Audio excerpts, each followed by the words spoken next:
Al amanecer, cuando el mar Egeo yacía liso como un escudo bruñido, se podía oír un trireme procedente de Atenas cuando todavía estaba muy lejos. Primero, los golpes suaves y medidos, como el golpeteo de un tambor distante.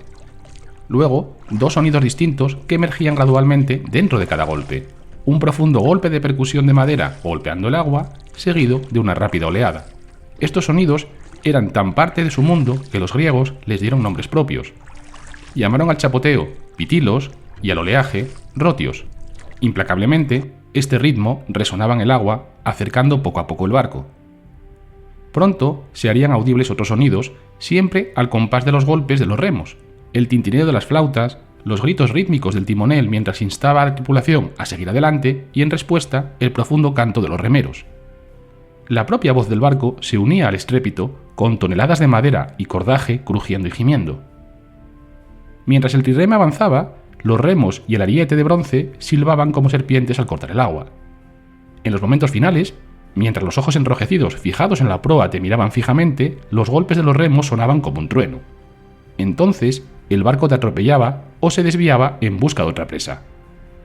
Esta temible aparición, negra de brea, repleta de hombres y erizada de remos, era un emblema de libertad y democracia, pero también de ambición imperial.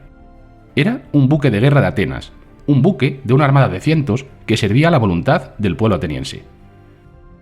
En el apogeo de su poder, gobernaron un gran imperio marítimo, hoy casi olvidado. Este vasto reino abarcaba más de 150 islas y ciudades-estado costeras y se extendía desde el sur del Egeo hasta los confines del Mar Negro. Para patrullar sus vías marítimas y defender sus fronteras, los atenienses necesitaban barcos rápidos y formidables, y la respuesta fue el trireme. Construido para la velocidad, este barco de madera, parecido a un torpedo, medía unos 37 metros desde la punta del ariete de la proa hasta la curva del ariete que se extendía hacia arriba en la popa. Cuando los vientos eran favorables, los marineros desplegaban la gran vela cuadrada, pero el principal medio de propulsión era el remo. El nombre griego trieres significa remado por tres, una referencia a las tres filas en las que los 170 remeros estaban dispuestos. Las tripulaciones de remo podían mantener la asombrosa cifra de 10 nudos durante todo el día, una velocidad desconocida para todo lo que no se moviera sobre el mar. Los griegos calificaron el trireme como naus o barco largo, y desde esa raíz lingüística derivará toda una constelación de términos marinos: marina, navegante, náutica, nautilo e incluso náuseas, la palabra griega para la sensación de estar en un barco. Los atenienses eran un pueblo casado con el mar, o como decían los espartanos de una forma menos refinada, fornicando con el mar. Y es que la ciudad apostó su fortuna en una búsqueda continua del dominio del mar, un poder para el que los historiadores griegos acuñaron un término: talasocracia. A lo largo de la historia, las flotas han chocado repetidamente en el mar cerrado que se extiende desde la costa del Líbano hacia el oeste hasta el Peñón de Gibraltar. Como observó Alfred Mahan en la influencia del poder marítimo en la historia, las circunstancias han causado que el mar Mediterráneo desempeñe un papel más importante en la historia del mundo, tanto desde el punto de vista comercial y militar, que cualquier otra lámina de agua del mismo tamaño. Nación tras nación se han esforzado por controlarlo y la lucha sucede. Y los atenienses fueron uno de los primeros y más entusiastas participantes en esa lucha, y durante siglo y medio su ciudad-estado, de unos 200.000 habitantes, poseerá la armada más fuerte del mundo. La talasocracia ateniense perduró con altibajos durante exactamente 158 años y un día. Comenzó en Salamina el 19º día del mes de Boedromión, aproximadamente equivalente a septiembre del 480 a.C., cuando los atenienses diseñaron la histórica victoria naval griega sobre la armada del rey Jerjes, y terminará en el Pireo, a la vista de Salamina, el día 20 de Boedromión del 322 a.C., cuando los sucesores de Alejandro Magno enviaron una guarnición macedonia para hacerse cargo del mando de la base naval. Entre esas dos fechas se extendió el siglo de oro de Atenas. Sin la armada ateniense no habría existido el Partenón, ni las tragedias de Sófocles o Eurípides, y ninguna república de Platón o política de Aristóteles. Antes de las guerras persas, Atenas no tenía grandes tradiciones de filosofía, arquitectura, teatro, ciencias políticas o escritura histórica. Todas estas cosas llegaron rápidamente después de que los atenienses votaron a favor de construir una flota y transformarse en una potencia naval a principios del siglo V a.C. La Edad de Oro de Atenas fue también la época del trireme. En su búsqueda del dominio del mar, los atenienses tripularon sus triremes y lucharon contra muchos rivales: persas, fenicios, espartanos, sicilianos, macedonios e incluso piratas. Una batalla naval o naumaquia debía librarse en un mar en calma, en condiciones que habrían dejado a un velero indefenso y en calma. Mástiles y velas eran tan inútiles en una batalla de trirremes que eran descargadas y abandonadas en la playa antes de que los barcos fueran lanzados al encuentro del enemigo. El agua en calma era absolutamente esencial, ya que el nivel más bajo de remos de un trirreme estaba justo por encima de la línea de flotación, así que las mañanas, muy temprano, era el momento de manual para las batallas navales, y el combate cesaría si el viento comenzaba a soplar. Las tripulaciones siempre pasaban la noche en tierra, por lo que todas las batallas con trirremes se libraban a la vista de esta. Por esto, Atenas tuvo que controlar no solo las rutas marítimas, sino cientos de lugares de desembarco con playas de arena y fuentes de agua dulce. A diferencia de los barcos redondos como los holcas o los cargueros, barcos con mucho lastre, veleros con una quilla profunda y una bodega espaciosa, los trirremes pasaban tanto tiempo en tierra como en el mar. Y es que, además de satisfacer las necesidades de la enorme tripulación, los cascos debían de secarse casi a diario para mantener a raya al destructivo teredo o gusano de barco, mientras que los cargueros podían enfundarse con plomo para el mismo propósito, algo demasiado pesado para una naus. El trirreme de Atenas era pues un monstruo anfibio que se abría paso a través de los mares durante el día, desplegando su vela al viento como un ala, pero que se arrastraba a la orilla mientras se ponía el sol. En los puertos circulares de su puerto base, el Pireo, las cansadas tripulaciones subían sus trirremes por gradas de piedra hasta el refugio de cobertizos con columnas. Allí dormían los barcos, estabulados como sementales de carreras, hasta que las órdenes de la asamblea los enviaban nuevamente al mar. Contrariamente a la creencia popular, los remeros de estos buques de guerra no eran esclavos encadenados a sus remos. Esta idea errónea será generalizada en la cultura popular en la novela Ben-Hur de Wallace y en la de Rudyard Kipling, La mejor historia del mundo, la historia de un antiguo galeote reencarnado como un empleado de Londres, y finalmente logrará la inmortalidad a través de 1000 dibujos animados, películas y series populares. Y al igual que con los cuernos de los cascos vikingos, el error ha cobrado ya vida propia. Pero el estereotipo de galeote, demacrado y medio desnudo, no pertenece a la Grecia clásica, sino a la Europa medieval y renacentista, donde las flotas otomanas y árabes surcaban los mares repletas de estos. La experiencia de las tripulaciones atenienses tampoco tenía mucho en común con la vida a bordo conocida por los lectores modernos a través de los anales de la célebre Marina Británica, ya sea histórica o ficticia. El mismísimo Winston Churchill resumió las tradiciones navales británicas como nada más que ron, sodomía y látigo, y con respecto al menos a el látigo, los remeros atenienses habrían arrojado rápidamente por la borda a cualquier oficial que intentara usar uno. Los trirremes no eran ollas a presión de hostilidad entre oficiales prepotentes y tripulaciones resentidas, como en el caso de la Royal Navy. No había bandas de presa y los motines eran casi inauditos. Los remeros eran hombres libres y, de hecho, la mayoría eran ciudadanos que se enorgullecían de su marina y agradecían el salario estable y la igualdad política que ofrecía. Y en tiempos de crisis suprema, todos los varones adultos libres de Atenas, ricos y pobres, ciudadanos y extranjeros, jinetes aristocráticos y trabajadores comunes, abordaban los trirremes y remaban para salvar su ciudad. Incluso en una ocasión desesperada, cuando la flota principal fue bloqueada en un puerto distante, los atenienses liberaron a miles de esclavos para que una nueva flota pudiera remar al rescate y todos estos antiguos esclavos recibieron la ciudadanía. Los antiguos griegos sabían que construir una armada era una tarea con consecuencias políticas claras. Una tradición naval que dependía de los músculos y el sudor de las masas conduciría inevitablemente a la democracia. Atenas fue la prueba A de este argumento y, de hecho, la democracia radical sería el mayor legado de la marina ateniense. En su obra La Política, escrita durante sus años en el Liceo de Atenas, Aristóteles calificó la constitución de Atenas como una democracia basada en los trirremes y rastreó sus orígenes hasta las guerras persas. La democracia de los atenienses fue fortalecida por las masas que sirvieron en la marina y quienes obtuvieron la victoria en Salamina, porque el liderazgo que Atenas entonces ganó se basó en el poder marítimo. La marina fue, pues, el origen de la forma extrema de democracia de Atenas. También fue una fuerza que fomentó nuevas democracias en todo el mundo griego y defendió a Atenas contra el ataque de los enemigos de la democracia en casa y en el extranjero. Y el poder naval, naturalmente, estimuló y protegió el comercio marítimo. Y es que entonces como ahora, el comercio era un campo dominado por los transportistas griegos que ayudó a hacer de la antigua Atenas la ciudad más rica del Mediterráneo. El puerto del Pireo era el centro de una red internacional de comercio que abarcaba todo el Mediterráneo oriental, el mar Adriático, Tirreno, Egeo y el Mar Negro. En los puestos del Ágora se ofrecían marfil africano, ámbar báltico y sedas chinas.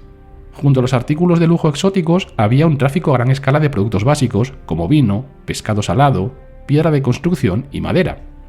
Gracias al comercio marítimo de cereales de Atenas, el trigo para el pan diario de Sócrates crecía en Rusia, Sicilia o Egipto antes que en los propios campos del Ática, justo fuera de las murallas de la ciudad.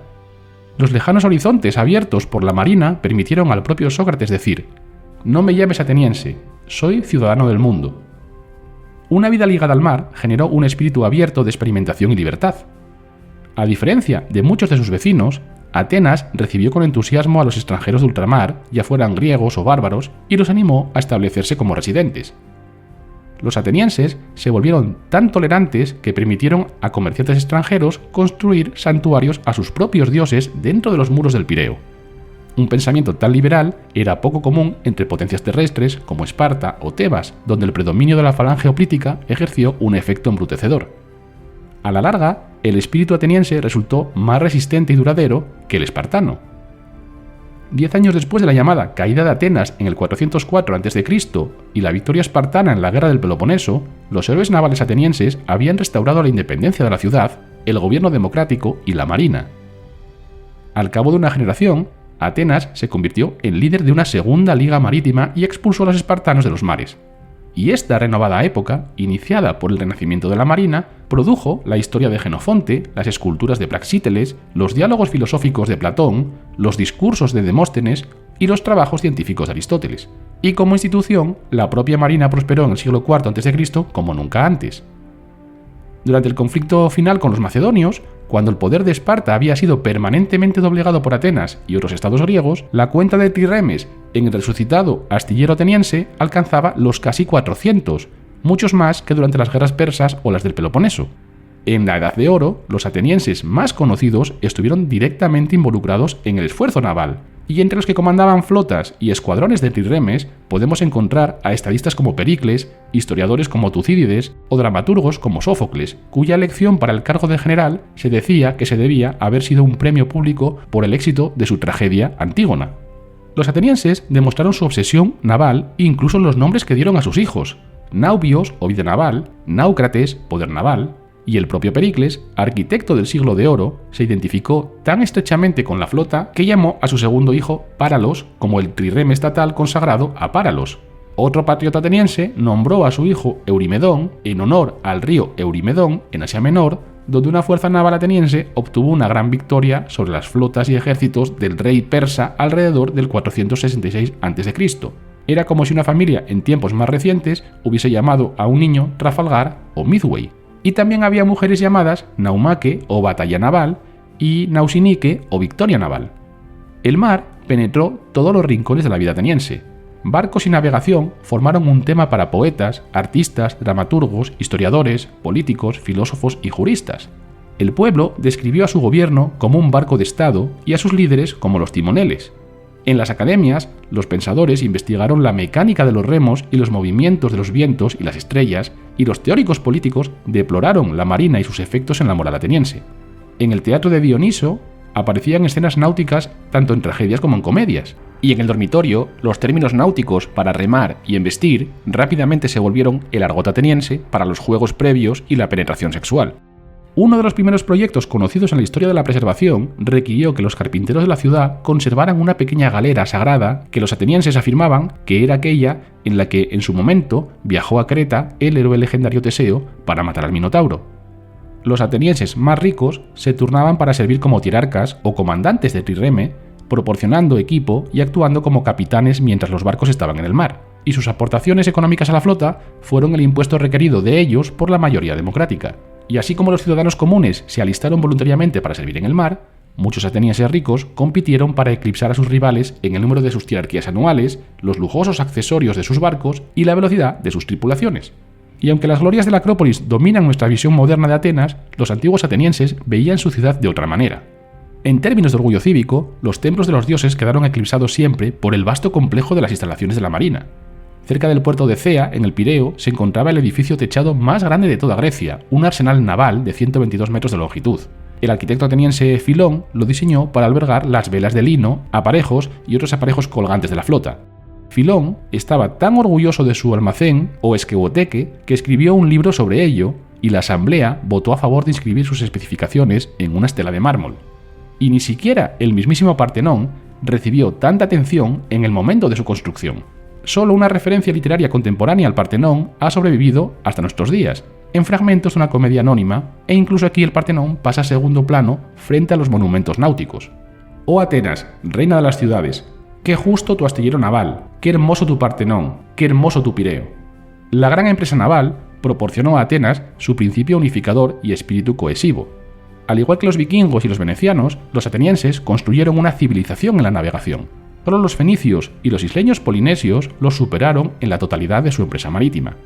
Así que mientras los antiguos espartanos militarizaron toda su sociedad, podríamos decir que los atenienses navalizaron la suya. No en vano, la ciudad veneraba junto a Atenea a Poseidón como patrón. La marina hizo de Atenas una democracia interna, la convirtió en una potencia imperialista en el extranjero y a veces en un opresor de las mismas ciudades a las que había ayudado a liberarse de los persas. Al perder de vista a la armada ateniense, la posteridad ha pasado por alto la importancia vital de esta fuerza propulsora detrás de los monumentos y las glorias de la ciudad. Esta es, pues, la historia de una singular y gigantesca marina, la armada ateniense, que construyó una civilización, dio poder a la primera gran democracia del mundo y condujo a un grupo de ciudadanos comunes y corrientes a nuevos mundos. Y esto es que vuelen alto los dados. Bienvenidos, comenzamos.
La asamblea de Atenas se reunía en una colina rocosa cerca de la casa en la que Temístocles vivía, unas 3 veces al mes. La agenda publicada para la reunión de ese día incluía una propuesta para repartir la plata procedente del rico filón recientemente descubierto en las minas del Ática. La casa de Temístocles era modesta incluso para los estándares atenienses. Estaba construida sobre una calle sin pavimentar, cerca de una puerta de la ciudad que conducía al mar. Mientras Temístocles subía la colina rocosa hasta el lugar de la asamblea, Atenas gradualmente entraba en su campo de visión. Un grupo de unas 10.000 azoteas planas divididas por retorcidas callejuelas y por el espacio abierto del ágora, la plaza del mercado y centro cívico. La masa de tiendas y casas era una muralla irregular de ladrillos de barro sobre una base de piedra, y en el centro se levantaba la Acrópolis, la ciudadela de Atenas. Y es que la Atenas de aquellos días era un lugar muy humilde. Muchas otras ciudades-estado la eclipsaban en fuerza militar, prestigio religioso o incluso en el comercio. Las artes y las ciencias florecían en otros lugares. Atenas tampoco podía presumir de monumentos famosos, ninguna escuela filosófica notable, hazañas de ingeniería, esculturas de fama mundial o incluso los templos de su Acrópolis superados de lejos por los de otras ciudades y santuarios griegos. Sin embargo, Temístocles albergaba una visión en la que Atenas superaría a todos sus rivales. «No puedo afirmar un arpa sin tocar una lira», decía, «pero sé cómo hacer grande una pequeña ciudad». Sin embargo, no se hacía ilusiones sobre el duro y resbaladizo camino que le conduciría al liderazgo de la ciudad. La aristocracia ateniense, prietas las filas, lo criticaban y despreciaban como un advenedizo y un outsider. Su padre Eneocles no era ni muy rico ni muy famoso, y su madre ni siquiera era ciudadana ateniense. Cuando Temístocles era joven, su padre lo había llevado a pasear a la orilla del mar, con la esperanza de disuadir a su hijo de seguir una carrera política. Los dos llegaron a un lugar donde habían varado varios viejos trirremes en la playa y los habían dejado pudrirse. «Mira», dijo Neocles, señalando los cascos abandonados, «mira cómo el pueblo desecha a sus líderes cuando ya no necesitan utilizarlos más». Temístocles alcanzó la cresta más alta del Pnyx, la colina donde la asamblea se reunía, con su amplia vista del Ática, territorio de la ciudad-estado ateniense. El campo circundante era llano y fértil, con buenas tierras de cultivo hasta las murallas de la ciudad. Las colinas que rodeaban la llanura estaban cubiertas con madera o con piedra de cantera. Al sur se encontraba la bahía de Falerón, el puerto de Atenas, y más allá el mar. Pero la vista de Temístocles estaba fijada en las instalaciones portuarias inacabadas del Pireo, a 6 kilómetros de distancia, al suroeste, hacia la isla de Salamina. La ciudad había emprendido el proyecto de construcción de una nueva fortificación en el promontorio rocoso por recomendación del propio Temístocles 10 años antes. Su intención era que estos muros transformaran Atenas en una potencia marítima, protegiendo al mismo tiempo a los ciudadanos en caso de una invasión que Temístocles creía inevitable. Creía que el gran rey persa pretendía conquistar Atenas, tal como ya había conquistado las ciudades griegas en Asia Menor y las islas del Egeo. Así que en aquel momento, como arconte o magistrado principal del año, había persuadido a la asamblea para fortificar el promontorio del Pireo con sus 3 puertos naturales. Este puerto amurallado proporcionaría un refugio seguro para las familias atenienses, mientras que los ciudadanos tripulaban sus barcos y repelían a la flota persa. Confiando en su visión, los atenienses habían gastado mucho dinero y esfuerzo para levantar un enorme muro de bloques de piedra unidos con hierro y plomo, un muro de un espesor tal que por él podían pasar 2 carretas de bueyes. Pero al cabo de unos años, la amenaza persa aparentemente se evaporó y el costoso proyecto quedó abandonado e inconcluso. La muralla y los restos de las torres del Pireo se levantaban ahora solo a la mitad de la altura que Temístocles había imaginado, un recordatorio doloroso y constante de sus pobres poderes como profeta. Atenas había provocado la ira de los persas cuando Temístocles aún tenía 20 años. En una de las reuniones más memorables celebradas alguna vez en el Pnyx, Aristágoras de Mileto había pedido a los atenienses que apoyaran una rebelión de los griegos jónicos contra su señor supremo, el rey Darío de Persia. Los atenienses votaron a favor de ayudar a sus parientes de Asia Menor y enviaron 20 barcos llenos de tropas a través del mar Egeo que se unieron a los jonios para atacar la capital provincial persa en Sardes. Durante el saqueo de la ciudad se produjo un incendio que quemó la mayoría de las casas junto con el templo de la diosa madre Cibeles. Un ejército persa atrapó a los atenienses cuando marchaba de regreso a la costa y los aplastó, así que cuando los 20 barcos volvían renqueantes a casa y las tropas derrotadas contaron su historia, la asamblea votó a favor. Poco antes de que Temístocles fuera elegido arconte, la armada del gran rey había derrotado a la flota de los rebeldes jonios cerca de una isla llamada Lade. Temístocles estaba convencido de que el turno de Atenas sería el siguiente, de ahí la fortificación del Pireo. Y como profetizó Temístocles, Darío envió un ejército y una flota para conquistar Atenas en justa retribución por su visita a Sardes. Ese primer intento persa terminó cuando un violento viento del norte condujo a los trirremes del gran rey hacia la costa rocosa del monte Athos en el norte del Egeo, donde los persas perdieron cientos de trirremes y miles de hombres. La segunda invasión persa fracasó en Maratón, donde los atenienses, dirigidos por el carismático general Milcíades, derrotaron a una fuerza expedicionaria persa en la llanura que se encontraba a poco más de 42 kilómetros de Atenas. El tercer intento del rey Darío de conquistar a los atenienses estaba en preparación cuando murió, 3 años después de Maratón, y desde entonces las rebeliones dentro del imperio habían mantenido a los persas muy ocupados en su propia casa, dejando al agorero Temístocles como al niño que gritaba que viene el lobo en la fábula de Esopo. Así que después de tantas falsas alarmas, los atenienses dejaron de creer en la amenaza persa y se dejó de trabajar en la locura de Temístocles en el Pireo.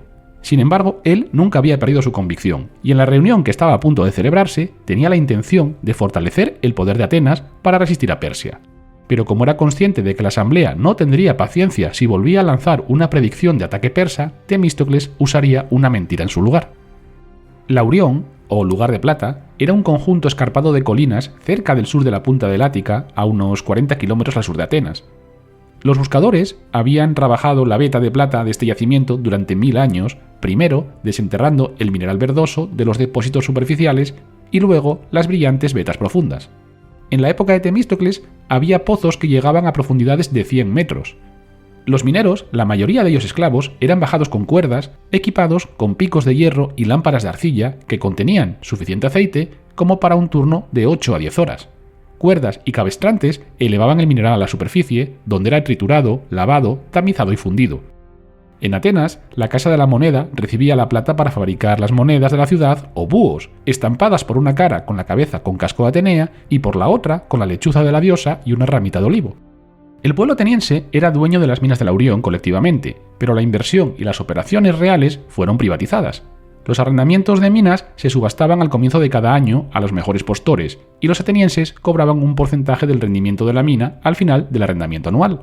Temístocles sabía que en los últimos años los mineros habían llegado inesperadamente a una zona donde el mineral yacía en una vasta veta subterránea. Pronto, el goteo anual de plata de Laurión se convirtió en una poderosa corriente, y los inspectores informaron del aumento de la plata a la Junta de Minas, que transmitió a su vez la noticia a los concejales de la ciudad. La suerte quiso que una huelga en Laurión crease un excedente de mineral lo suficientemente grande como para una distribución pública. Así que el Consejo estaba presentando una propuesta para mantener la mitad de la plata en el tesoro, pero dividiendo el resto en partes iguales entre los 30.000 ciudadanos. Según el proyecto de resolución que figuraba en los tablones de anuncios, 10 dracmas serían el monto del subsidio. Pero Temístocles, sin embargo, tenía otras ideas. Esa mañana se izó una bandera al amanecer para recordar a los ciudadanos la reunión en la asamblea. Antes de que Temístocles llegara al Nix, los funcionarios habían ya subido a la cima del cerro y purificado el lugar con las oraciones y los sacrificios preceptivos, y pronto el terreno frente a la plataforma del orador comenzó a llenarse de ciudadanos. Detrás de la procesión desordenada y dispersa de ciudadanos caminaba una hilera de esclavos que llevaban una cuerda chorreando tinte que guiaba a los ciudadanos que se movían lentamente hacia el lugar de la reunión, y es que cualquier rezagado encontrado con una franja roja en su túnica estaría obligado a pagar una multa. Los 9 arcontes tomaron asiento, encabezados por el arconte que daba su nombre al año. Hace 10 años, Temístocles había ocupado ese cargo que ahora ostentaba un hombre llamado Nicodemo. También se reservaron las plazas para los 50 miembros del consejo cuya tribu presidía ese día de acuerdo a la rotación anual. El secretario preparó su estilo y sus tablillas de cera, y a una señal del presidente, el heraldo subió a la plataforma del orador y pronunció la invocación. Después leyó el primer proyecto de resolución en la agenda del consejo y gritó: ¿Quién desea hablar? La asamblea de Atenas está abierta a sus sesiones. En ese momento, los pensamientos de la mayoría de los ciudadanos atenienses estaban agradablemente ocupados en una sola pregunta: ¿qué haré con mis 10 dracmas? Y es que era una suma suficiente como para comprar una nueva y buena capa de montar, una copa pintada de excepcional calidad o incluso un buey. Era una suma realmente insignificante para los hombres de las 3 primeras clases ciudadanas, los 300 o 400 terratenientes más ricos, los 100 jinetes y los 10.000 hoplitas que integraban la falange. Pero para la gran masa de habitantes sin tierra de Atenas, trabajadores, los ciudadanos que eran conocidos como tetes, 10 dracmas representaban una enorme suma que aportar como complemento a sus escasos ingresos. Estos hombres de la cuarta y más baja clase eran unos 20.000. La mayoría trabajaba por contrato en la agricultura, la manufactura o el transporte. Individualmente carecían de riqueza o influencia, pero como masa eran el demos, el pueblo en el corazón de la democracia ateniense. Y aunque los tetes constituían una clara mayoría de ciudadanos, las leyes de la ciudad todavía les prohibían ocupar cualquier cargo electo, restricción que igualmente aplicaba sobre los hoplitas. Sin embargo, a diferencia de los hoplitas, los tetes fueron excluidos incluso como miembros del Consejo de los 500. Así que la agenda para las reuniones de la asamblea estaba firmemente en manos de los ricos y los tetes solo podían votar sí o no a las propuestas que parecieran buenas a los miembros de las clases superiores. En el momento en el que Temístocles dio un paso adelante para hacer su discurso, Atenas podía llamarse a sí misma una democracia, pero en algunos aspectos lo era solo de nombre. Anticipándose al voto favorable de la asamblea sobre el subsidio de plata, la Casa de la Moneda había acuñado miles de monedas de plata para su distribución. Un lado de cada moneda tenía estampada la cabeza de una Atenea sonriente, con casco y un arete de perlas, mientras que en el otro lado lucía la lechuza de la diosa, emblema de su sabiduría. A diferencia de los espartanos, que afirmaban públicamente despreciar la riqueza privada, los atenienses eran hombres que conocían muy bien el valor de un dracma, así que no era probable que dejaran pasar tal ganancia inesperada. En respuesta al grito del heraldo, Temístocles se adelantó y se subió a la plataforma del orador o bema. Era un hombre robusto, de unos 40 años, con una amplia y desafiante mirada y cuello de toro, que llevaba el pelo corto al estilo del trabajador y no de un noble.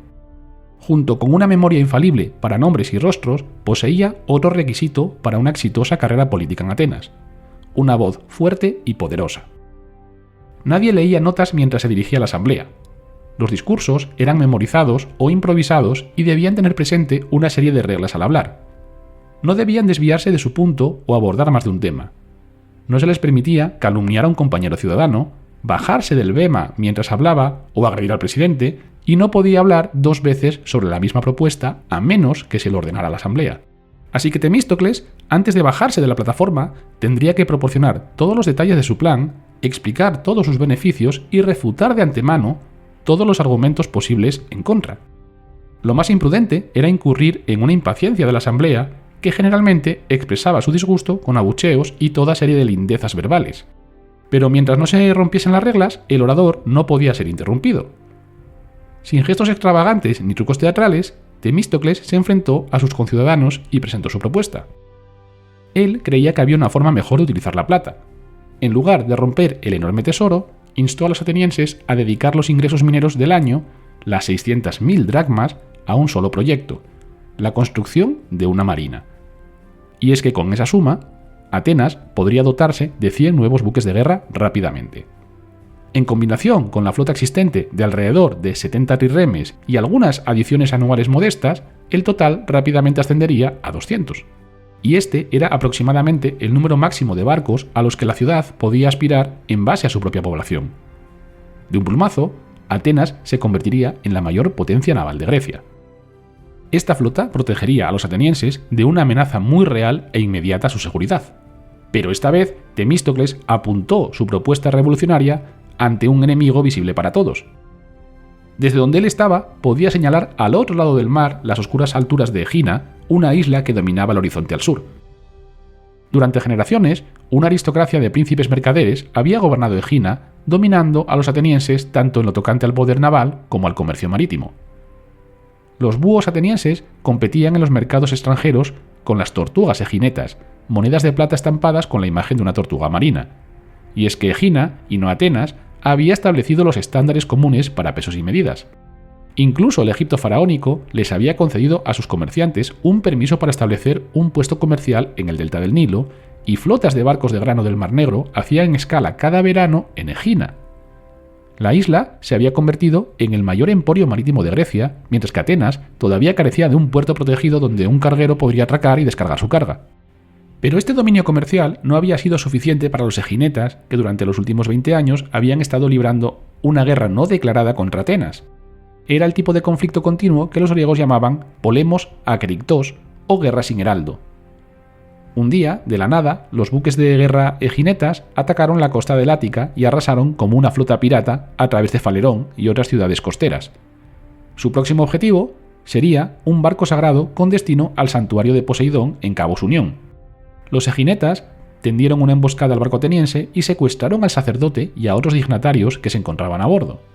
Después de este acto, los atenienses tomaron represalias y lograron una victoria naval ganada con mucho esfuerzo. Sin embargo, más recientemente, los isleños habían tomado una flotilla ateniense por sorpresa, apoderándose de 4 galeras con sus tripulaciones. Los atenienses parecían incapaces de detener estos ataques relámpago. En la época de la guerra egineta, la flota de Atenas era en su mayor parte una masa desorganizada de galeras, ya que desde que el ambicioso proyecto de Temístocles en el Pireo quedara a medio terminar, algunos de los barcos se encontraban anclados en la playa abierta de Falerón, mientras que otros estaban dispersos entre los puertos y pueblos de toda la costa del Ática. A esta fuerza heterogénea, los atenienses habían agregado recientemente 7 buques de guerra persas capturados en Maratón durante el combate en la orilla y 20 trirremes comprados a Corinto por un pago simbólico de 5 dracmas cada uno. Estos barcos corintios habían llegado a Atenas solo un día tarde para brindar apoyo a una revolución democrática en Egina que, de hecho, había fracasado precisamente por la falta de apoyo ateniense. Si hubiera tenido éxito, las hostilidades con los isleños probablemente habrían terminado. Temístocles imaginó una flota construida por ciudadanos privados para el bien común de la ciudad, y su propuesta era que a cada uno de los 100 ciudadanos más ricos de Atenas se les asignaría un talento de plata, es decir, 6.000 dracmas, que usaría para comprar materias primas y organizar la construcción de un buque de guerra. Habiendo apelado al patriotismo, al orgullo y al sentido común y el interés propio de sus conciudadanos, Temístocles se apeó de la bema y regresó a su lugar entre las filas de ciudadanos. Es posible que un aspecto importante de su propuesta hubiese quedado tácito. 100 nuevos trirremes requerirían 17.000 hombres para tender sus remos, y Atenas ya contaba con una flota de 70 barcos, por lo que solo reclutando a los ciudadanos de la clase más baja, los tetes, podría Atenas librar una batalla naval con la gran flota que proponía Temístocles. Su marina empoderaría a las masas de la ciudad, preservando al mismo tiempo su libertad en los mares. Antes de que el presidente pudiera someter el asunto a votación, otro ciudadano solicitó la palabra, y el heraldo llamó a Arístides. Este noble ateniense se había ganado la reputación de árbitro justo e incorruptible, de ahí su apodo popular Arístides el Justo. Tenía aproximadamente la edad de Temístocles y los dos hombres eran rivales políticos. 7 años antes, ambos habían luchado en la batalla de Maratón como generales al mando de los regimientos de sus respectivas tribus. Después de la victoria, cuando la mayor parte del ejército inició su rápida marcha de unos 40 kilómetros para defenderse de un contraataque persa contra Atenas, a Arístides se le había confiado la tarea de custodiar el botín y los prisioneros persas. Al año siguiente fue elegido como arconte epónimo de la ciudad, y ahora se presentó para encabezar la oposición al plan de Temístocles. No se conserva ningún registro de su discurso. Como árbitro, Arístides quería que Atenas resolviera sus disputas con Egina mediante el arbitraje. ¿Por qué, en cualquier caso, el esfuerzo bélico contra Egina debería elevarse a este nuevo nivel?, se preguntaba. Si Egina fuera realmente el objetivo, solo se necesitarían un pequeño número de barcos atenienses para darle a Atenas la ventaja en el mar. Por otra parte, si Temístocles todavía temía una invasión persa, la victoria en Maratón demostraba que los atenienses podían enfrentarse mejor a los persas en tierra. El presidente de la asamblea era un ciudadano común y corriente que había sido elegido por sorteo para actuar como director ejecutivo de la ciudad solo por ese día. Ahora, cuando Temístocles y Arístides habían terminado sus discursos, era el momento de que el presidente ejerciera prácticamente el único poder que se le había concedido y sometiese la propuesta a votación.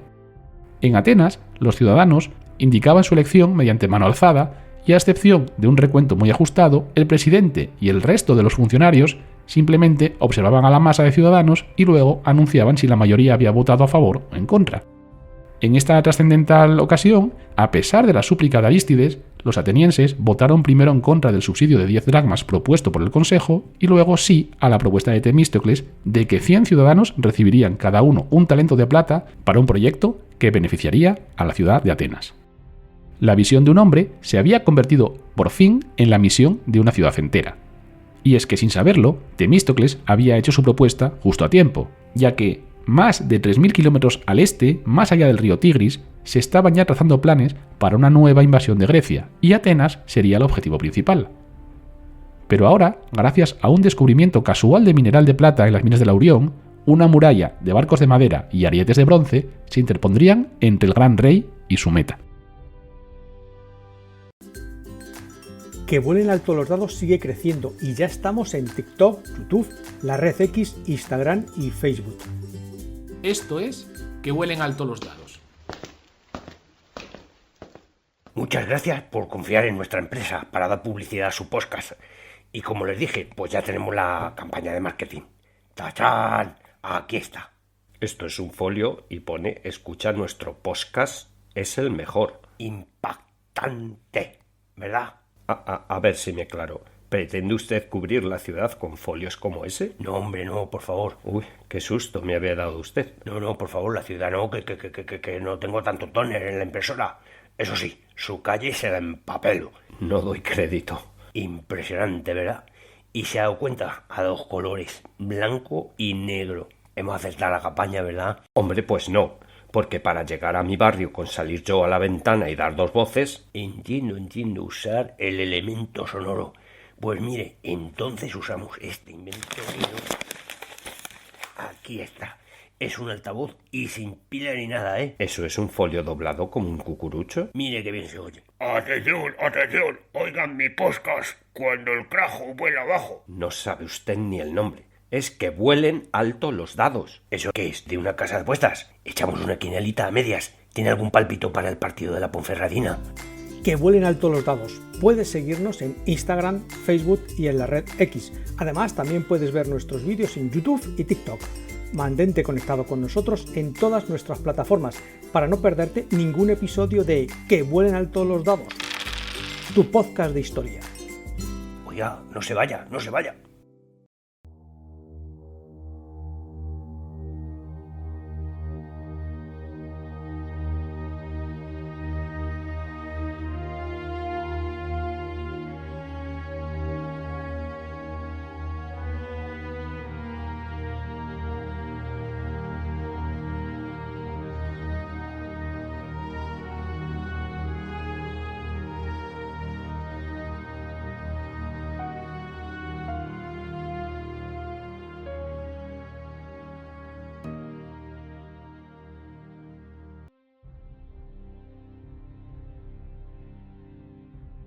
Aunque los atenienses habían sido marineros desde los tiempos más antiguos, sus empresas siempre fueron eclipsadas por las potencias marítimas de Asia Menor, el Cercano Oriente y el resto de Grecia. La ciudad no se distinguió precisamente en la guerra de Troya, cuando el rey Menesteo dirigió una flota de 50 barcos a Troya como contribución de Atenas a la armada griega con 1.200 hombres, eclipsados incluso por el contingente de la pequeña isla de Salamina bajo el liderazgo de Ajax. Tras el final de la Edad de Bronce, las monarquías en toda Grecia dieron paso a las comunidades de la Edad de Hierro, convirtiéndose en prósperas ciudades-estado, pero el comercio y la colonización dejaron atrás a Atenas. Ciudades como Corinto, Megara, Calcis y Eretria tomaron la delantera, y mientras tanto, los clanes nobles de Atenas seguían sus propias políticas con buques de guerra privados, ejércitos, contactos comerciales, amigos invitados reales y ritos religiosos.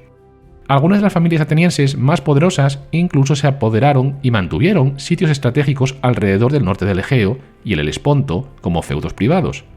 Lo único que parece que nunca habían hecho era unir sus barcos y sus esfuerzos en una armada estatal. Incluso la conquista de Salamina, la primera misión náutica del estado ateniense desde la guerra de Troya, fue llevada a cabo por una sola galera de 30 remos y una flota de botes de pesca. Pero el espíritu de libre empresa que reinaba con fuerza en los señores de los barcos del Ática iba a seguir siendo una fuerza vital dentro de la nueva flota de trirremes de Temístocles. Las batallas navales reales eran acontecimientos poco comunes en la historia griega temprana. Homero no sabía nada de acciones veloces, aunque en su Ilíada y Odisea a menudo catalogaba o describía barcos de guerra. Sus operaciones se limitaban a asaltos marítimos a ciudades costeras, de los cuales la propia guerra de Troya fue solo un ejemplo glorificado, o ataques piratas en el mar. Con el paso de los siglos, dos tamaños de galeras abiertas, elegantes y rápidas, finalmente se convirtieron en el estándar entre los griegos, el triacontor, de 30 remos, y el pentecontor, de 50. Los comerciantes, soldados o piratas que tripulaban estas galeras, a menudo los mismos hombres, sedientos de ganancia y gloria en el extranjero, generalmente remaban ellos mismos. Y fueron los fenicios de la costa del Líbano quienes literalmente llevaron las galeras a un nuevo nivel. Fueron estos cananeos navegantes quienes inventaron el trireme, aunque cuándo fue esto exactamente no está claro. Los constructores navales fenicios ampliaron sus barcos y les proporcionaron suficiente altura y espacio para colocar 3 filas de remos dentro del casco. Sus motivos no tenían nada que ver con las batallas navales, ya que tales enfrentamientos todavía eran desconocidos. Necesitaban barcos más grandes para la exploración, el comercio y la colonización. En el curso de sus viajes épicos, los marinos fenicios fundaron grandes ciudades desde Cartago hasta Cádiz, hicieron una campaña de 3 años de circunnavegación de África, la primera de la historia, en trirremes, y difundieron en todo el Mediterráneo la más preciada de sus posesiones, el alfabeto. Los primeros griegos en construir trirremes fueron los corintios y de su ciudad, situada cerca del istmo del mismo nombre, estos pioneros marítimos dominaban las vías marítimas del oeste. El nuevo trireme griego se diferenciaba del original fenicio al proporcionar un nivel superior de remeros, en lugar de tener todos los remeros encerrados dentro del casco del barco, pero mantuvieron la forma abierta de sus pequeños y ágiles ancestros, los triacontores y los pentecontores. Algunos tenían plataformas de madera encima de los remos para llevar colonos o tropas de mercancías. Contingentes de soldados de fortuna griegos, los llamados hombres de bronce, los hoplitas, eran solicitados desde los gobernantes nativos del delta del Nilo hasta las columnas de Hércules. Al igual que las ciudades fenicias de Tiro y Sidón, Corinto fue a la vez un gran centro de comercio y un punto de partida para misiones colonizadoras a gran escala. Los triremes podían mejorar enormemente las perspectivas de las empresas colonizadoras, siendo capaces de transportar más bienes que las nuevas ciudades necesitaban: ganado y frutas, equipos para granjas, molinos y fortificaciones, artículos para el hogar y objetos personales. Asimismo, los grandes triremes, la tripulación y el imponente casco hicieron de estos buques auténticas fortalezas flotantes para la defensa contra ataques durante sus viajes a través de aguas hostiles o contra cualquier oposición cuando los colonos intentaban desembarcar. La primera batalla naval conocida entre las flotas griegas fue una contienda entre los corintios y sus propios colonos agresivamente independientes, los corcirenses, y aunque la batalla tuvo lugar mucho después de que los corintios construyeran sus triremes, fue una colisión torpe entre dos flotas de pentecontores. El resultado fue enteramente decidido por la lucha entre los hombres de combate a bordo de los barcos y las maniobras navales fueron prácticamente inexistentes. Este procedimiento primitivo sería el típico de todas las batallas navales griegas durante el próximo siglo y medio. Luego, aproximadamente en época del nacimiento de Temístocles, dos batallas históricas en extremos opuestos del mundo griego provocaron un cambio sísmico en la guerra naval. Primero, en una batalla cerca de la ciudad corsa de Alalia, 60 galeras griegas derrotaron a una flota de etruscos y cartagineses que duplicaban su tamaño. Los griegos aprovecharon los arietes de sus barcos y la habilidad de sus timoneles en lugar de enfrentarse en un combate hombre a hombre. Posteriormente, en Samos, en el Egeo Oriental, una fuerza de rebeldes en 40 triremes se volvieron contra el tirano local y aplastaron su flota de guerra de 100 pentecontores. En ambas batallas, la victoria fue para flotas que estaban muy superadas en número, pero cuyos comandantes hicieron uso de innovaciones en tácticas o equipos. Las maniobras de embestida y los triremes debutaron así en la línea de batalla casi simultáneamente, y juntos dominarían la guerra naval griega durante los próximos 200 años. Ahora, todo el mundo quería tener triremes, no solo como transportes, sino como buques de guerra. Los gobernantes de las ciudades griegas de Sicilia e Italia se equiparon con triremes. En Persia, el gran rey construía y mantenía grandes flotas de triremes de levas reales. Aunque el núcleo del poder naval persa era la flota fenicia, los griegos conquistados del Asia Menor y las islas también formaban parte de estas flotas. Temístocles creía que la nueva flota de triremes de Atenas pronto podría enfrentarse no solo a los isleños de Egina, sino también a la armada del gran rey. Mientras muchas ciudades e imperios competían por el premio del dominio marítimo, el éxito de la guerra naval exigía sacrificios que pocos estaban dispuestos o eran capaces de hacer. Solo las naciones marítimas más decididas invertían las formidables cantidades de riqueza y duro trabajo que se requerían para construir y mantener una gran flota, no solo para emergencias ocasionales, sino a largo plazo. Y es que estos grandes barcos consumían muchos más materiales y mano de obra que las galeras más pequeñas, por lo que ahora el dinero se convirtió, más que nunca, en el verdadero nervio de la guerra. Pero aún más desalentadores que los costos monetarios eran las exigencias sin precedentes de esfuerzo humano. En la nueva guerra naval, la victoria pertenecía a aquellos que contaban con las mejores tripulaciones, esto es, las mejor entrenadas y más disciplinadas, no las más valerosas. Manejo, sincronización y habilidad con los remos, solo alcanzables a través de una larga y ardua práctica, eran las nuevas claves del éxito. Las maniobras de embestida cambiaron ahora las batallas navales al convertir a los timoneles de clase baja, oficiales subordinados y remeros en elementos mucho más importantes que los hoplitas, los soldados propietarios. Después de todo, el ataque de lanza de uno de estos infantes de marina podría, en el mejor de los casos, eliminar a un enemigo, mientras que el golpe de un trireme podría destruir un barco y con él a toda su tripulación de un solo golpe. Temístocles había especificado que los nuevos barcos de la flota ateniense deberían ser triremes rápidos, ligeros, abiertos y sin cubierta, para alcanzar la máxima velocidad y maniobrabilidad. Solo las pasarelas conectarían la pequeña cubierta de popa del timonel con la cubierta de proa donde estaban apostados el vigía, los infantes de marina y los arqueros. Así, los nuevos triremes atenienses fueron diseñados ahora para lanzar ataques de embestida, no para llevar grandes contingentes de tropas. La construcción de un trireme era una empresa importante y compleja, por lo que construir 100 a la vez era sin duda una labor digna del mismísimo Heracles. Una vez que los ciudadanos ricos que supervisarían la tarea recibieron sus talentos de plata, debían encontrar un carpintero experimentado. Ningún plano, dibujo, modelo o manual guiaba al constructor de un barco, por lo que un trireme solo existía como imagen ideal en la mente de un maestro carpintero. Para construir su nave, el carpintero naval requería una amplia gama de materias primas. La mayoría podía ser suministrada localmente por los bosques, campos, minas y canteras de la propia región del Ática. Y muchos comerciantes y artesanos locales también participarían en la construcción de la nueva flota. Los triremes eran lo suficientemente ligeros como para ser manipulados. Una inscripción del siglo V a.C. nos cuenta que 140 hombres llevaron una trireme por la grada de un cobertizo de barcos y 120 fueron empleados para sacarla. Aristófanes, en su comedia Caballeros, representada en Atenas en el 424 a.C., hace que un trireme hable con sus compañeros de armas diciendo: «Yo, como tú, estoy hecho de pino y ebanistería». Así que una carpintería tan ligera requería de hábiles carpinteros de ribera. Los bosques no abundaban en toda Grecia, y el Ática no era una excepción, por lo que a futuro los atenienses deberán importar grandes cantidades de madera, principalmente de Macedonia y Tracia, para mantener su inmensa flota activa. Una serie de tratados con los reyes macedonios garantizó el derecho de Atenas a importar productos de alta calidad maderera de Macedonia o a enviar a sus armadores incluso allí para construir sus barcos en el lugar, ahorrando así el costo del transporte de madera por mar. Lo primero era seleccionar la madera en las colinas del Ática. El roble para fortalecerse, pino y abeto para resiliencia, fresno, morera y olmo para obtener un grano firme y duro. Después, los leñadores cortaban las ramas de los árboles caídos y los carreteros, con bueyes y mulas, arrastraban los troncos hasta la orilla. El carpintero preparaba el sitio de construcción plantando una línea de troncos de madera en la arena y nivelando cuidadosamente sus cimas. Sobre este cepo colocaba la quilla, columna vertebral del barco, una inmensa viga cuadrada de roble de 20 metros o más de largo. Lo ideal sería que esta quilla de roble estuviera libre no solo de grietas sino también de nudos. De su fuerza dependía la vida del trireme en los choques de batalla y en las tormentas. Y es que el roble era elegido por su capacidad para resistir las tensiones de la rutina diaria de arrastrar el barco a la costa y luego botarlo nuevamente al mar. Una vez que la quilla estaba sobre las culatas, se unían dos fuertes vigas a sus extremos para definir el perfil del barco. El poste de popa curvo se elevaba con tanta gracia como el cuello de un cisne o la cola hacia arriba de un delfín.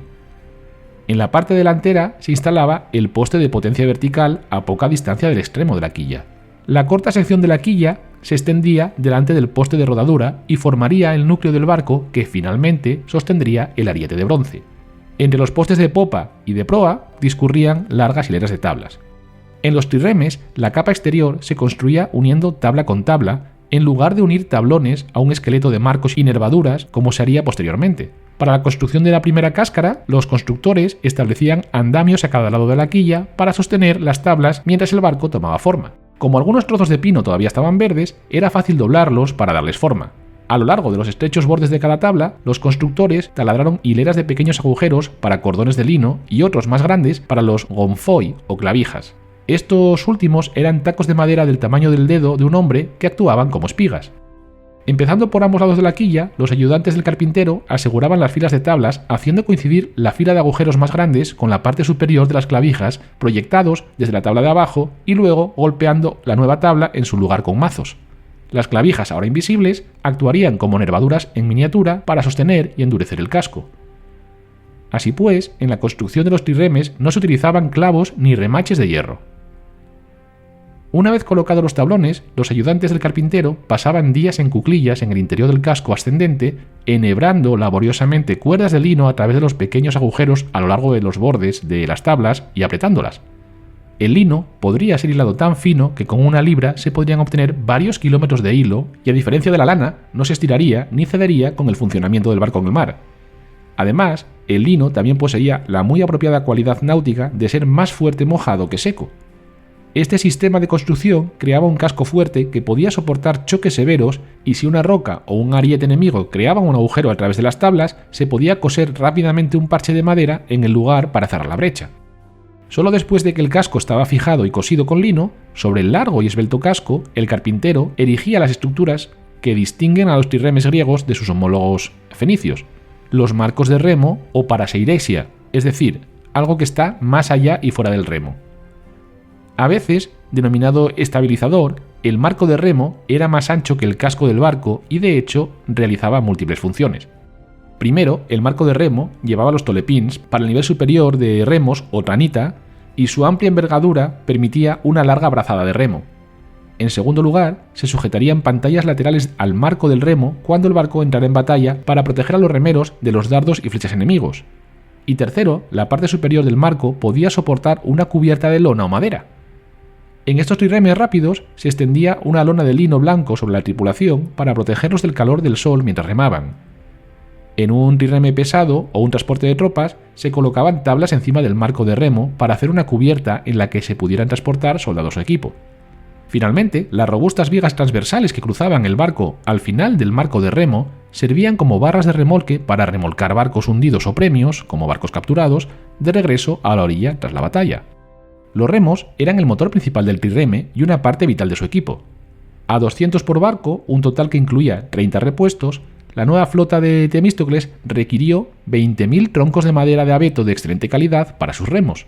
El eje de cada remo se hacía a partir de un abeto joven, preparado con mucho cuidado, eliminando las capas coaxiales de los árboles jóvenes. Esto aseguraba que la veta de la madera estaba alineada a lo largo del eje, lo que hacía que los remos fueran fuertes. El largo eje tenía una hoja ancha y suavemente cepillada en un extremo, y en el otro el mango rematado en un pomo redondo para acomodar el agarre del remero. Los inventarios navales atenienses muestran el cuidado con el que se utilizaban los remos, que eran inspeccionados en busca de fallas. Aquellos que no cumplían con los estándares de calidad eran rechazados. La adquisición de madera adecuada para remos será, pues, de suma importancia para Atenas, y así los atenienses tendrán un interés continuo en Tracia durante todo el periodo de su talasocracia. Pérdicas, el rey de Macedonia, firmó un tratado con Atenas, probablemente durante la guerra del Peloponeso, comprometiéndose a exportar remos macedonios al precio de descuento de 5 dracmas cada uno, y una vez en el Pireo, los suministros navales estaban protegidos por una prohibición de exportación. Un hombre tiraba de cada remo, asegurando el eje al montaje del tolepín con un lazo de cuerda o de cuero. Los 62 remeros situados en la tranita, en el nivel superior, disfrutaban de mayor prestigio. Dentro y debajo de ellos se colocaban las bancadas o asientos de madera para los 54 remeros cigianos y los 54 tálamos. Estos últimos tomaron su nombre de los tálamos o bodega del barco, ya que estaban situados profundamente dentro del casco, solo un poco por encima de la línea de flotación. Todos los remeros miraban hacia popa, hacia el timonel, mientras tiraban de los remos. Y una vez que todos estos accesorios de madera del casco estaban completos, llegaba el momento de cubrir el barco con brea, un extracto de troncos y raíces de coníferas. Una vez al año, los fabricantes de resina golpeaban o despojaban la madera resinosa de sus restos maduros. En caso de emergencia, cortaban los abetos y aplicaban fuego a los troncos, generando grandes cantidades de brea en un solo par de días. Las carretas transportaban miles de tarros de brea a las zonas de obras de construcción naval. Pero mucho más que a los arrecifes ocultos, los carpinteros temían al teredón o al barrenador. Las infestaciones de este despiadado molusco solo podían mantenerse a raya mediante el mantenimiento atento, incluido el secado del casco en tierra y aplicaciones de brea. En verano, los mares alrededor de Grecia hervían con las crías del teredón, también llamado gusano de barco. Cada pequeña larva nadaba en búsqueda de madera flotante, pilotes de muelle o un barco que pasara, y una vez fijado a la superficie de la madera, rápidamente perforaba un agujero. Una vez dentro del agujero, mantenía su boca fijada en la abertura para absorber el agua. El caparazón afilado en el otro extremo del cuerpo continuaba mientras tanto hundiéndose más profundamente en la madera, y a medida que la madriguera se extendía, el animal crecía hasta llenar su hogar cada vez más largo. En un mes, el teredón, parecido a una babosa, podía alcanzar unos 30 centímetros de largo y ahora estaba listo para expulsar enjambres de sus propias larvas al mar, iniciando de nuevo el ciclo. Una vez que las tablas y las costillas estaban agujereadas, el barco podía romperse y hundirse en mitad de un viaje. Pero incluso cuando un naufragio lo llevaba al fondo del mar, el teredón continuaba sus ataques. Solo gracias a un mantenimiento concienzudo con nuevas aplicaciones de brea, secado e inspección de los cascos y reemplazo rápido de las tablas en mal estado, un trireme ateniense podía permanecer en servicio activo durante unos 25 años. Un resultado del uso de maderas blandas era que el casco del trireme tendía a absorber mucha agua, y en consecuencia todos los trirremes quedaban varados. Debían secarse del agua con la mayor frecuencia posible para secar y limpiar los cascos. Y tenemos un buen ejemplo de estos problemas cuando los atenienses asediaban Siracusa en el 414 a.C. El enemigo podía lanzar sus barcos en cualquier momento, mientras que los atenienses, al no tener reserva de buques, debían quedarse con todos los suyos constantemente en el agua en caso de un ataque repentino. Como resultado, sus cascos quedaron anegados y no pudieron alcanzar su velocidad máxima. Los trirremes atenienses se equipaban también con enormes hipozomas o cables de sujeción para dar a la nave la resistencia a la tracción de la que carecía la estructura de madera. Era un cable de unos 110 kilogramos de peso y unos 90 metros de largo. Cada barco transportaba 2 pares, aunque para travesías largas podrían embarcar 3 pares. Enrollados al casco en proa y popa, los cables se extendían alrededor de toda la longitud del casco debajo del marco del remo. Los extremos pasaban hacia adentro, donde los marineros los mantenían tensos girando usos o cabrestantes. Tal y como clavijas y cuerdas de lino formaban las uniones del casco, los cables de sujeción actuaban como los tendones del barco. De hecho, cuando un trireme estaba en servicio, a menudo era descrito como ceñido, es decir, con los hipozomas ajustados. Una inscripción ateniense, que data aproximadamente del 440 a.C., recoge un decreto que prescribe el número mínimo de hombres, probablemente 50, indicados para manipular un hipozoma. Está claro que se requería de una tensión considerable. Apolonio de Rodas, al describir la construcción del Argo, dice que los argonautas primero ciñeron poderosamente el barco con una cuerda bien retorcida desde dentro, poniendo tensión en cada extremo para que las tablas encajasen bien con las espigas y resistieran las fuerzas opuestas del oleaje del mar.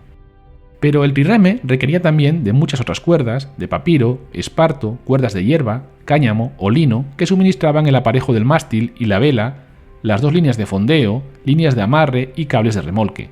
El alto mástil del barco y las vergas o penales de gran alcance que sostenían la vela estaban hechas de trodos de pino o abeto sin tacha.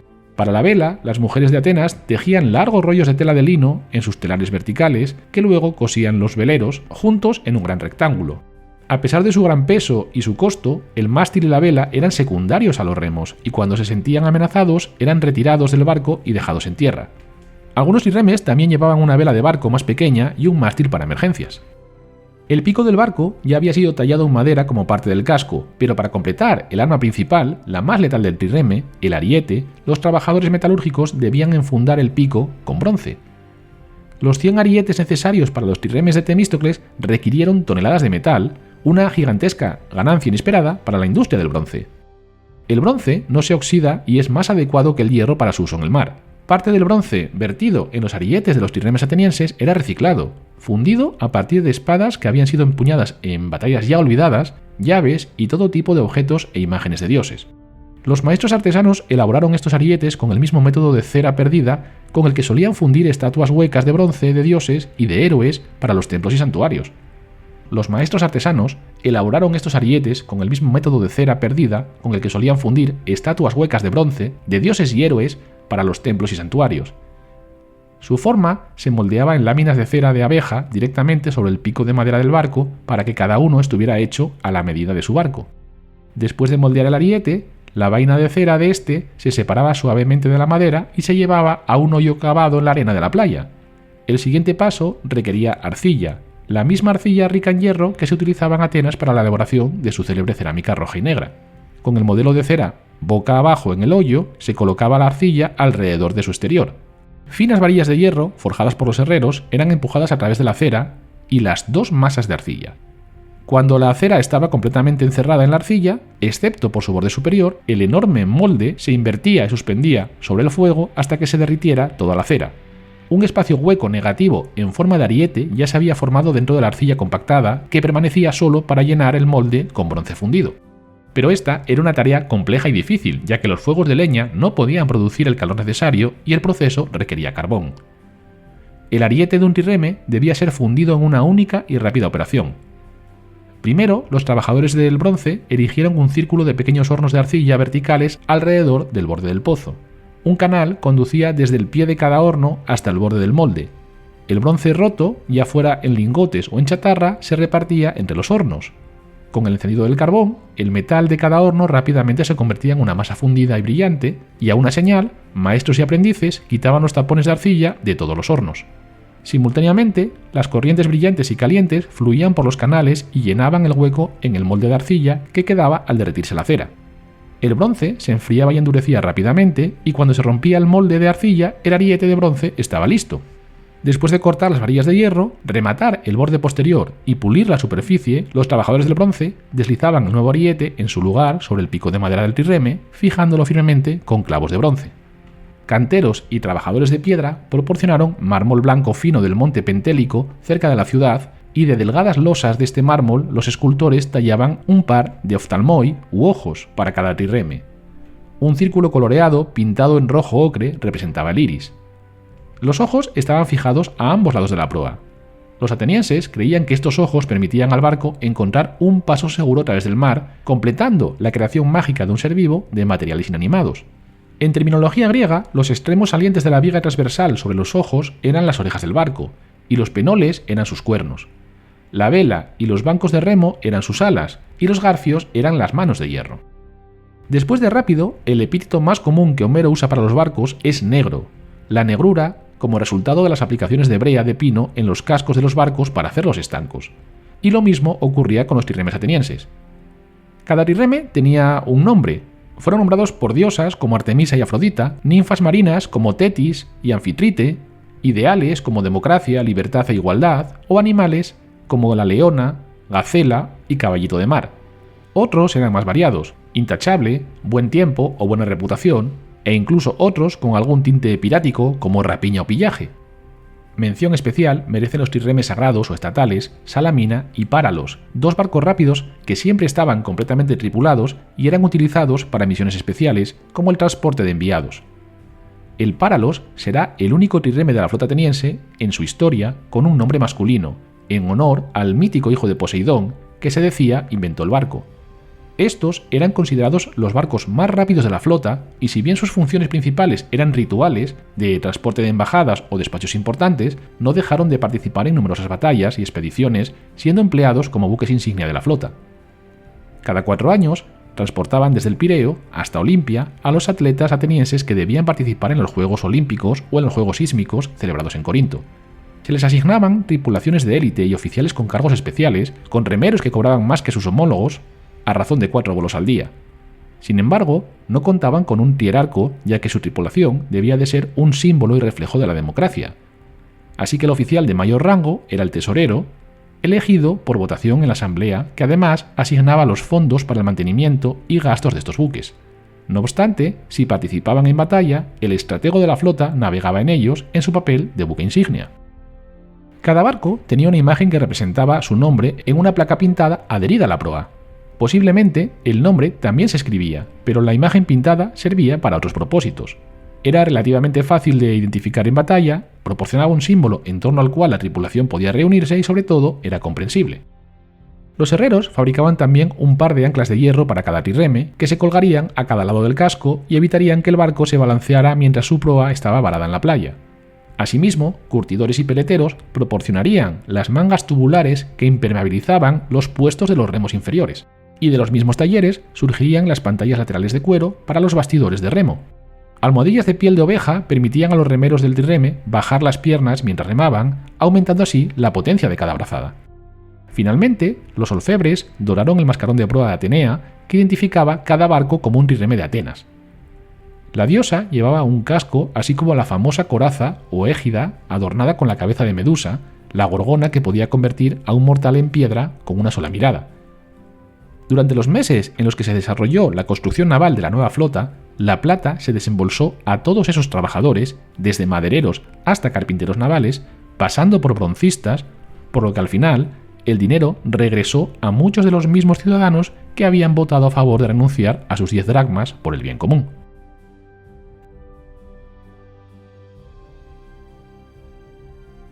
Esto es que huelen alto los dados. En el siglo V a.C., la flota ateniense dominaba los mares del Mediterráneo, además de por su imponente armada, por esa capacidad de inventiva griega que los consagró, creando armas e ingenios increíbles. Mi general, tenemos la rema definitiva, un barco que va por debajo del agua. Venga, suba. Le explico, este artefacto con forma de huevo está cerrado herméticamente y tiene un tapón aquí. Se quita, entra un poquito de agua y el peso nos hunde poco a poco hasta que volvemos a poner el tapón y ya estamos sumergidos. Sí, parece interesante. Es un invento formidable. Pues venga, ataquemos una nave. ¡Qué idea más buena! Que se pudiera mover del sitio, claro, lo anoto. Ah, entiendo.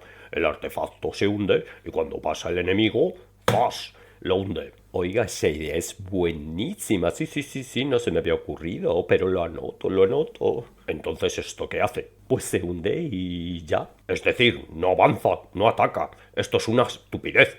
Venga, vamos para arriba. Ah, claro, sí, otra muy buena idea, mi general, que después de hundirse saliese a la superficie. Lo anoto. Estás escuchando Que vuelen alto los dados, tu podcast de historia. Más agua no entrará, ¿no? No, por favor. El habitáculo es estanco. Este tapón impide que entre ni una gotita. Ah, pues no. ¿Qué manera de entrar agua? Hay que salir por la trampilla de escape. ¡Qué buena idea! Lo anoto.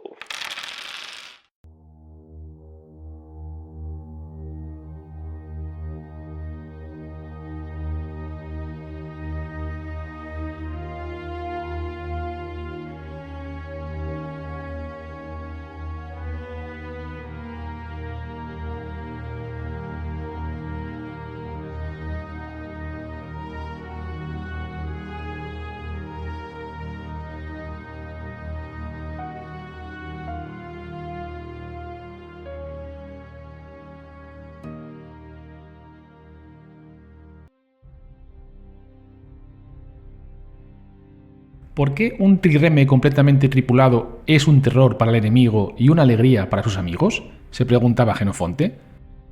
La tripulación básica de un trireme solía alcanzar los 200 hombres divididos en dos grupos, los oficiales y la hiperesía, o grupo auxiliar compuesto por el resto de tripulantes. Los remeros ascendían a un total de 170 hombres. Como ya hemos indicado, en Atenas los remeros no eran esclavos sino profesionales altamente capacitados provenientes de la cuarta clase de propietarios, los tetes, tal y como los define la constitución del legislador Solón. Estos hombres, los ciudadanos atenienses más pobres, eran apodados la mafia naval por Aristóteles. Según el panfletista oligarca El Viejo Oligarca, la mayoría de los tetes pueden remar tan pronto como suben a bordo, ya que han practicado a lo largo de toda su vida. Aunque escrito por un oponente a la democracia radical de Atenas, esta es una visión que concuerda bien con las palabras que Tucídides pone en boca del estadista ateniense Pericles al decir: el poder marítimo es una cuestión de habilidad, y no es posible practicar en algún momento en el que ocurre la casualidad. Es una ocupación de tiempo completo, no hay momento para otras cosas. Aunque se utilizaba el término tetes cuando se trataba de ciudadanos, también podían actuar como remeros extranjeros empobrecidos y en algunas ocasiones esclavos.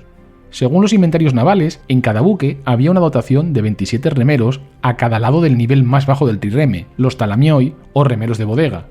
En el nivel medio había 27 remeros en cada lado, los zugioi, y en el nivel superior había 31 en cada lado, conocidos como los tranitas o remeros del taburete, que remaban a través de un estabilizador o pareseiresia, como hemos visto, una extensión voladiza en el costado del trireme, algo que le daba mayor rango a los remos. La otra ventaja de esta posición era que el tranita, al estar a un lado, fuera de borda del resto de remeros, que estaban debajo de ellos, bajaba el centro de gravedad, haciendo que la trireme fuera más estable sin aumentar su manga. También les permitía utilizar remos de la misma longitud que los de los otros dos grupos de remeros de los niveles inferiores, sin tener que mantenerlos en un ángulo muy pronunciado con respecto al agua. Pero así todo, su tarea fue considerada la más difícil. Estos remeros de alto nivel, que como líderes de una triada tenían una mayor responsabilidad en el remo sincronizado, recibieron bonificaciones por encima de su salario diario. Según Tucídides, cuando estaban en activo, a todas las tripulaciones de los barcos se les pagaba lo mismo. Antes del 413 a.C. se pagaba una tasa de dracma por día, pero se redujo a la mitad, a 3 óbolos, en los días de forzosa austeridad tras el desastre de la expedición a Sicilia.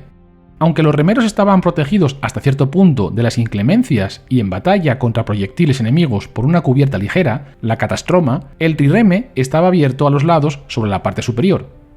Los siracusanos explotaron esta debilidad en las primeras batallas navales en el Gran Puerto en el año 413 a.C., cuando emplearon esquifes para acercarse a los barcos atenienses y desde estos les lanzaron proyectiles sobre los remeros. Los talamitas eran quienes tenían las condiciones más desagradables de servicio y también la posición más peligrosa. Si el barco se hundía, lo más probable es que se ahogasen y en caso de abordaje podían ser capturados por un grupo enemigo, ya que los remeros estaban desarmados. Además, como señala Aristófanes con bastante claridad, se sentaban con la cara bastante cerca del trasero de los zugioi, que estaban encima y delante de ellos. Y por si esto no fuese ya suficiente, también sufrían del goteo continuo de sudor de los remeros de los niveles superiores a ellos. Sus puestos de remo estaban solo a unos 45 centímetros por encima de la línea de flotación, por lo que incluso con una escomata eficiente debían mojarse bastante. Así pues, las trirremes presentaban 3 categorías de remeros, como hemos dicho: 62 tranitas o remeros superiores, 54 zugioi o remeros medios y 54 talamitas o remeros bajos, dando un total de 170 remeros por buque, que es exactamente el número total de remos, sin contar los 30 repuestos que se suministraban a cada trirreme ateniense. Todos los remos se situaban a una distancia de 50 centímetros, pero los tranitas estaban un poco más elevados que los digitas. Se cree que cada remo era impulsado por un solo remero, al menos hasta el siglo IV a.C., y los tranitas eran los mejor considerados al ser los responsables de la sincronización de la boga. Todos ellos vestían un sencillo taparrabos, ya que nunca vistieron ningún tipo de uniforme. De los 170 remeros, solamente 62 eran capaces de atisbar el mar desde sus bancos. El resto remaba ciegamente, siguiendo las órdenes, sin tan siquiera ver sus remos golpear el agua. Si recibían la embestida de un espolón, sus posibilidades de supervivencia eran inversamente proporcionales a la distancia que les separaba de la cubierta, así que solo tenían dos alternativas: intentar subir en pleno caos si les era posible, o lanzarse al agua a través de la brecha abierta en el buque, luchando contra la corriente que inundaba el interior de su barco y evitando los escombros que flotaban a su alrededor antes de ser atravesados por las lanzas y flechas enemigas que se dirigían hacia los supervivientes. Así que en un abordaje, si los soldados eran abatidos, marineros y remeros poco podían hacer. La única opción era desengancharse rápidamente del barco enemigo e intentar bogar rápidamente lo más lejos posible del enemigo antes de hundirse para lanzarse al agua con mayor seguridad o alcanzar un fondeadero a tiempo. Eran muy pocos los que sobrevivían si su bando perdía, ya que el enemigo enviaría naves a rematarlos antes de que alcanzasen la orilla a nado, si es que sabían nadar. Si por el contrario su bando se alzaba con la victoria, debían mantenerse a flote hasta que lo rescatasen, algo que no era tan sencillo como pueda parecer, y menos aún en aguas agitadas, con mal tiempo o frías. En el peor de los casos, a los remeros capturados se les permitía cambiar de bando, pero si tenían la mala suerte de encontrarse con un enemigo brutal, como el ateniense Filocles, podían ser arrojados por la borda o desembarcados en una playa donde les cortaban el pulgar o una mano completa para que no volviesen a remar o a blandir un arma de nuevo. En la guerra del Peloponeso se estima que las bajas de remeros atenienses fueron el doble que las de hoplitas y jinetes juntos. Y es que en este periodo la demanda de remeros será constante, aunque no tanto como ocurrirá menos de un siglo después con la construcción de los enormes buques que navegarán en el Mediterráneo. Y si bien en ocasiones puntuales se debió recurrir a grandes cantidades de esclavos para completar dotaciones, en general no fue necesario. Las numerosas islas y ciudades costeras proveían de una enorme cantidad de hombres de mar dedicados a la pesca o al comercio que aprendían a manejar el remo desde niños, y esto sin olvidar los atrayentes salarios que se les ofrecían, equivalentes a los de un artesano, y muy por encima de los de un pobre pescador. Los remeros ciudadanos incluso podían ascender hasta alcanzar el puesto de kibernetes si realizaban bien su trabajo. Todos ellos recibían la misma paga, un dracma al día, aunque no siempre se les entregaba con regularidad ni de forma íntegra debido a las circunstancias lógicas de las campañas militares. Para evitar deserciones, los atenienses acostumbraban a pagar la mitad de la paga in situ, 3 óbolos, y el resto cuando la nave llegara al puerto del Pireo. Dado que el coste de la vida rondaría los 120 a 130 dracmas al año por una familia media de 2 personas, incrementándose un 50% adicional por cada miembro extra, estos remeros debieron de buscar ingresos adicionales fuera de los periodos de servicio. Para que cumplieran bien con su trabajo y fueran capaces de alcanzar velocidades necesarias para las maniobras, debían estar bien alimentados e hidratados. Su dieta habitual consistía en pescado en salazón con tortas de pan de avena, queso, verduras, cebolla, ajo y aceite que empleaban como alimento y como ungüento. Todo ello acompañado de 7 litros de agua al día. Solo en algunas ocasiones disfrutaban de vino y de carne. No obstante, el elevado número de personas a bordo y lo reducido de las dimensiones impedían que se almacenasen en el casco provisiones para más de 1 o 2 días, y además, en el verano, la sed de los remeros se incrementaba, por lo que normalmente la navegación se reducía a un máximo de 12 horas.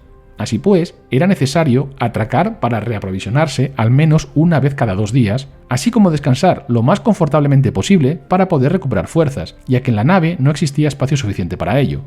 Por esto, se establecían rutas con islas apropiadas o itinerarios costeros. En caso de que debieran de varar en una playa, se les permitía a los remeros y marineros marchar al mercado de la ciudad más cercana para comprar provisiones que no pudiesen conseguir mediante la caza o la pesca.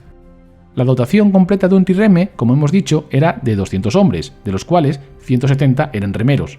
Según el decreto de Temístocles, que aparentemente registra las medidas tomadas por los atenienses en la asamblea del 481 a.C. para hacer frente a la amenaza de la invasión persa, la dotación de un trireme ateniense incluía 10 hoplitas que servían como epibatai o soldados de cubierta, hombres de entre 20 y 30 años, y 4 arqueros o toxotai, generalmente de origen escita o mercenarios cretenses.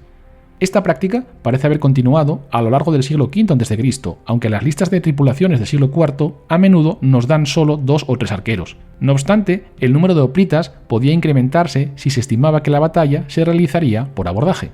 Los 10 epibatai de un trireme ateniense tenían el estatus más alto en el barco después del tierarcos, el capitán.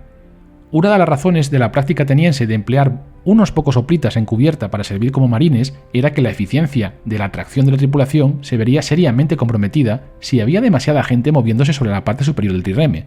Tanto movimiento inevitablemente causaría que el barco se balanceara, por lo que los epibatai tenían que estar sentados, y el procedimiento estándar parece haber sido mantenerlos centrados en la línea media del barco. Una vez que el barco se había detenido para abordar un barco enemigo, los epibatai saltarían para luchar en el barco enemigo. Y es que el peso, particularmente en cubierta, impedía que los trirremes hicieran lo que mejor podían hacer: realizar las maniobras tácticas en las que la velocidad y la agilidad eran esenciales. Los 4 toxotai no estaban en cubierta junto con los epibatai. Por una inscripción fechada en el 412-411 a.C., en la que se les da un adjetivo descriptivo, paredroi, que significa sentado al lado, sabemos que estaban apostados en la popa junto al trierarcos y el kibernetes, cuya supervivencia era crucial, y actuaban como sus escoltas durante el combate.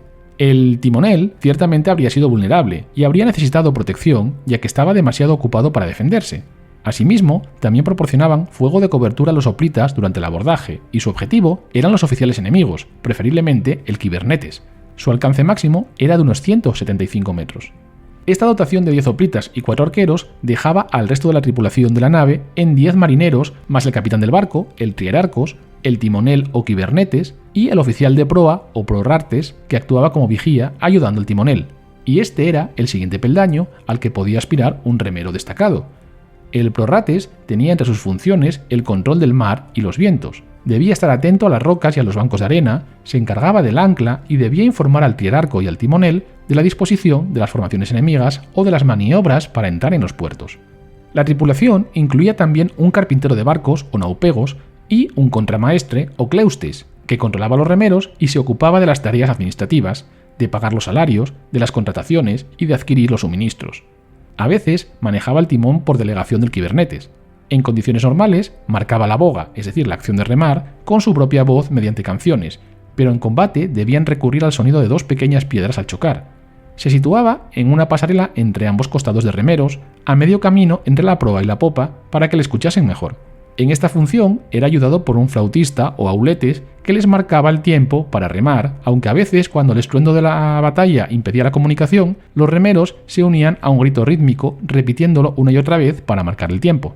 Asimismo, la dotación incluía a un médico, normalmente procedente de la isla de Kos, donde se encontraba la más prestigiosa escuela de medicina de la época, la hipocrática. Otros miembros de la tripulación eran el copoderes, encargado de supervisar las tiras de cuero que sujetaban los remos a los toletes, el aceitador, a cargo de mantener engrasados los elementos de cuero, y los gavieros, encargados de las gavias o velas. Dado que el trierarco o capitán era un personaje influyente que rara vez tenía experiencia marítima, solía delegar sus funciones en el kibernetes, el marinero profesional, de mayor rango en un trireme, ya que estaba a cargo por completo de la navegación. El kibernetes estaba encargado de la supervisión del barco y sus integrantes, del timón, de calcular el rumbo y movimientos de la nave en la travesía y en el combate, del uso de las velas y de controlar las corrientes y los vientos. Tenía que saber leer la situación rápidamente, ya que debía tomar decisiones, a veces en fracciones de segundo, que podían marcar la diferencia entre la derrota y la victoria en la batalla. Como ya hemos dicho, el kibernetes estaba asistido por el cleustes, cuya función era gestionar a los remeros y sacar lo mejor de ellos. Pero aunque el kibernetes gozaba de libertad de acción, debía permanecer atento a las órdenes del trierarco, que se encontraba sentado detrás de él en la popa de la nave. Estos 14 hombres armados y los 16 oficiales y marineros se conocían colectivamente como hiperesia o grupo auxiliar, entendiendo esto, es decir, a todos ellos, como auxiliares del trierarcos, del capitán. El trierarco normalmente pertenecía a la aristocracia de la ciudad, asumiendo el cargo durante un año en el que, como veremos más adelante, se encargaba de los gastos, equipamiento y mantenimiento de su nave. La falta de espacio en el casco para comida y agua, el francobordo bajo, la baja velocidad de crucero bajo los remos y las limitadas cualidades de navegación reducían mucho la capacidad operativa de un trireme. Por lo tanto, los enfrentamientos navales habitualmente tenían lugar cerca de la costa, donde los barcos podían ser manejados en aguas relativamente tranquilas y había alguna esperanza para los náufragos. Las velas se utilizaban para flotas en tránsito, pero cuando los barcos se acercaban al área de batalla, los mástiles eran arriados y los barcos se desplazaban utilizando solamente los remos. Además, cada trireme contaba con 2 escalas paralelas de acceso que se colocaban en la popa, estableciéndose el orden de embarque por secciones y con los puestos preasignados, algo que facilitaba que todos los tripulantes pudieran realizar la maniobra en menos de 15 minutos para zarpar con rapidez si las exigencias de la campaña lo requerían. Los soldados siempre embarcaban los últimos. Una vez en sus puestos, marineros y remeros y el resto de la tripulación debía comprobar el correcto funcionamiento de sus equipos, herramientas, estado de la nave y armas. Justo antes de partir, se realizaban las ceremonias religiosas tradicionales propiciatorias para asegurar una buena travesía y ganar el favor de los dioses. Así, antes de embarcar, se celebraban sacrificios de animales, y cuando toda la tripulación se encontraba en la nave, el trigarco realizaba una plegaria en voz alta a la que seguía el canto de un himno por el resto, y finalmente se derramaba una copa de vino sobre cada uno de los extremos de la nave. El arma principal de un trireme era el ariete o émbolos, bañado en bronce y situado en la popa, y aparece en los inventarios navales como artículos retornables cuando un barco se desguazaba. Como hemos visto, el ariete estaba formado por la punta delantera de la quilla, fuertemente blindada, y construido hasta una punta con 3 hojas en forma de cincel, justo por encima del nivel del agua. La unión entre el ariete y el poste de popa, que se curvaba hacia arriba y hacia adelante, estaba diseñada para reducir la resistencia del agua, de modo que toda la estructura actuaba tanto como arma como tajamar. Antes de la invención de la pólvora, y mucho después, las capacidades ofensivas de los buques de guerra se limitaban a prender fuego a un barco enemigo, a perforar el casco de la línea de flotación o a abordarlo. Los avances en el diseño de los buques de guerra griegos tenían como objetivo lograr la velocidad necesaria para lograr con éxito una embestida sin pérdida de estabilidad. La teoría del impacto indica que a menos de que el atacante alcanzara una velocidad crítica de 10 nudos en el momento del impacto, el barco atacante se hundiría, mientras que el barco objetivo escaparía casi ileso. Así que para ofrecer una alta tasa de aciertos, los remeros necesitaban acercarse a los 50 golpes por minuto. Y siniestramente, la palabra griega para derrame cerebral, émbole, es la misma palabra que se usa para cargar o embestir. Cuando los triremes eran atrapados en una batalla naval, aunque se habían vuelto absolutamente inútiles como buques de combate, los combatientes hacían todo lo posible por recuperar los restos del naufragio. Estos buques podían ser remolcados a casa como presas y así, tras ser reparados, equipados y renombrados, pasaban a formar parte de la flota propia. Había 2 métodos principales de lucha, que requerían de exigencias contradictorias en el diseño del trireme. El primero era la embestida, que requería construir un barco lo más pequeño posible alrededor del mayor número de remeros. La marina ateniense siguió esta filosofía usando un número mínimo de infantes de marina. El segundo método era el abordaje, que requería barcos más grandes y pesados, capaces de transportar el mayor número posible de soldados. Los hombres de Quíos, por ejemplo, con sus 40 marines por trireme, son un buen ejemplo de esta segunda táctica, y este es el estilo de ataque que finalmente prevaleció, simplemente porque un barco tenía que hacer contacto con su oponente al embestir, que era justo lo que querían los atacantes. El desarrollo posterior de grandes barcos con cubiertas completas, concretamente los buques de guerra del periodo helenístico, que fueron diseñados principalmente como plataformas flotantes fuertemente blindadas para transportar catapultas o infantería, sería una progresión lógica. Pero si tomamos por cierto, y no tenemos motivos para dudar de los hechos aportados por Diodoro, que Dionisio I de Siracusa fue el responsable de la introducción de barcos más grandes como el cuatrireme y el quinquarreme, el principal buque de guerra de la época siguió siendo el trireme. Y si bien es cierto que, aunque de manera similar, a finales del siglo IV a.C., se empezaron a utilizar armas más exitosas como las catapultas y las ollas de fuego, el armamento principal del trireme seguía siendo el ariete enfundado en bronce. Por lo tanto, la embestida continuó siendo la táctica universal de la guerra naval. Y aunque la habilidad de embestir hizo que el trireme fuera muy efectivo en la batalla, no hacía que el trireme fuera muy navegable. Estaba claramente diseñado para meter tantos remeros como fuera posible en una longitud determinada del casco, con el objetivo de impulsar el barco lo más rápido posible. En consecuencia, el trireme era ligero y comparativamente frágil, y no estaba equipado para soportar condiciones climáticas adversas durante mucho tiempo, lo que restringía su capacidad para permanecer en el mar durante un periodo de tiempo prolongado. El trireme ateniense, que navegó día y noche desde Peraio a Mitilene, en el verano del 427 a.C., una distancia de 355 kilómetros, fue una excepción más que la norma. Normalmente, un trireme se dirigía a la costa a la primera señal de tormenta, para la comida del mediodía de la tripulación y luego nuevamente para pasar la noche. No era necesario encontrar un fondeadero, y con una playa era suficiente, porque la misma construcción ligera que ponía en peligro el buque en las tormentas permitía que se arrastrara fácilmente a la costa. Obviamente, si un trireme tenía que desembarcar 2 veces al día, ninguna armada era capaz de bloquear un solo estado costero, y mucho menos una isla. La única estrategia naval efectiva era estacionar flotas en las proximidades y recibir una advertencia anticipada de cualquier barco enemigo que se acercara o abandonara el objetivo y luego, con suerte, interceptarlo. Nuestras fuentes primarias proporcionan muchos ejemplos del fracaso de este modus operandi, y aunque los atenienses eran maestros en la guerra naval, durante la expedición siciliana no pudieron evitar que los refuerzos marítimos llegaran a Sicilia ni interceptar un escuadrón de 12 trirremes del Peloponeso enviados para reforzar la armada siracusana. Una vez más, la flota del Peloponeso que bloqueaba a la flota ateniense en el puerto de Mitilene no pudo evitar que Conón lanzara 2 trirremes rápidos que posteriormente escaparon de los bloqueadores, que según Jenofonte habían estado comiendo en tierra, y que llegaran a mar abierto. Y es que el control de los mares en el sentido moderno era imposible para una armada de trirremes, y el poder marítimo, por lo tanto, tenía claras limitaciones. Sin embargo, permitía a un estado marítimo atacar a distancias muy grandes. Atenas podía llegar hasta el sur de Italia, Chipre o Egipto, estando la última ubicación a unos 1400 kilómetros del Pireo. Mucho más cerca de casa, Atenas podía atacar a lo largo de la costa del Peloponeso. Tolmides lo hizo durante el verano del 456 a.C., quemando los astilleros espartanos de Giteión, capturando la Chalkis Corintia y, según nos cuenta Tucídides, después de hacer un desembarco en Siquión, derrotó a los siquionos en una batalla. Sin embargo, a menos que los almirantes estuvieran dispuestos a arriesgar sus soplitas en tierra, como evidentemente lo estaba Tolmides, estaban limitados en cuanto a lo que podían hacer. Por lo que sabemos, la distancia más lejana a la que llegó un grupo de asalto desde el mar fue Tronión, en Locris, que fue capturada en el 431 a.C. por el almirante ateniense Cleopompos, o Cotira, en Laconia, que fue arrasada por los atenienses en el 424 a.C. Ambos lugares estaban a unos 10 kilómetros del mar, y todo lo que estaba más allá se consideraba a salvo de ataques marítimos. Una forma innovadora en la que se empleó el poder marítimo durante la guerra del Peloponeso fue establecer bases en la costa del enemigo o fuera de ella. Los atenienses establecieron estas bases en Pilos en el año 425 a.C. y capturando Citera, la isla frente a Laconia, en el 413 a.C. Este tipo de base se conocía como epitecismos, una palabra que es a la vez llamativa y técnica y que se traduce mejor como fortificación en territorio enemigo. El establecimiento de tales bases atenienses dentro del territorio espartano provocó problemas para los espartanos porque condujo a un aumento de los disturbios y lotas.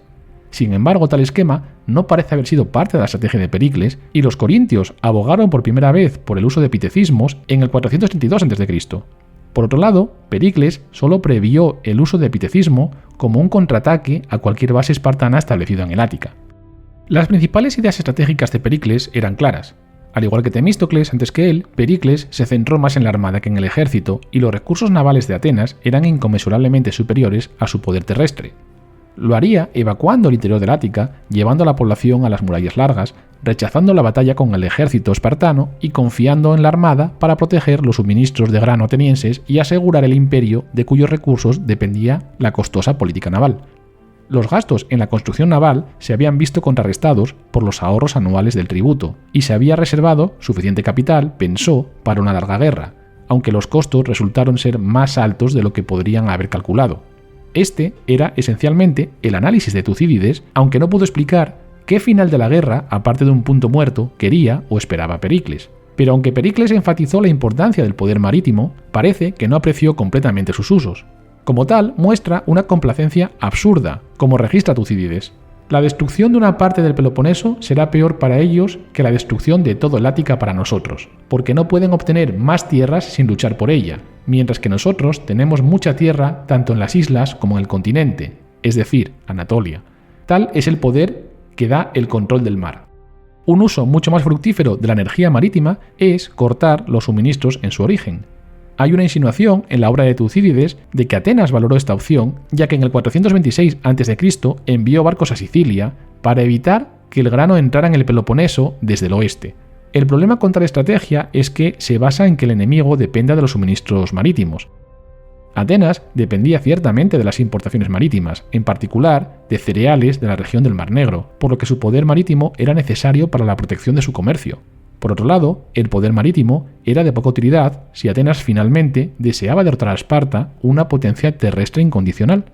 No hace falta decir que Esparta era plenamente consciente de esta deficiencia, así como del hecho de que Atenas dependía de los suministros marítimos. Arquidamos lo insinuó en el año 432 a.C., cuando abogó por la construcción de la armada espartana para interrumpir dicho comercio. Sin embargo, hasta el 413 a.C., Esparta fue incapaz de igualar el poderío de la armada ateniense, por lo que solo pudo enviar sus flotas para provocar revueltas dentro del imperio, por ejemplo en Quíos o en Lesbos, o para establecer bloqueos, como fue el caso del Helesponto. Esparta nunca había sido una potencia naval importante, pero el desastre ateniense en Sicilia en el año 413 le presentó la oportunidad de convertirse en una. Precisamente, sobre Esparta y su ejército y también de su armada, tenemos un programa aquí en que vuelven alto los dados que os invitamos a escuchar como complemento perfecto a este programa.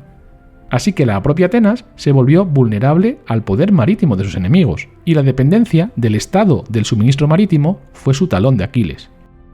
En cuanto a las tácticas de combate, como ya hemos indicado, lo más común era embestir, o intentarlo, a las naves enemigas en uno de sus costados y preferiblemente cerca de la popa para inutilizar el timón, abrir una gran vía de agua y, posteriormente, retirarse rápidamente para alejarse del alcance de los proyectiles enemigos, intentando evitar que el espolón se quedase encajado o enredado entre los remos del enemigo.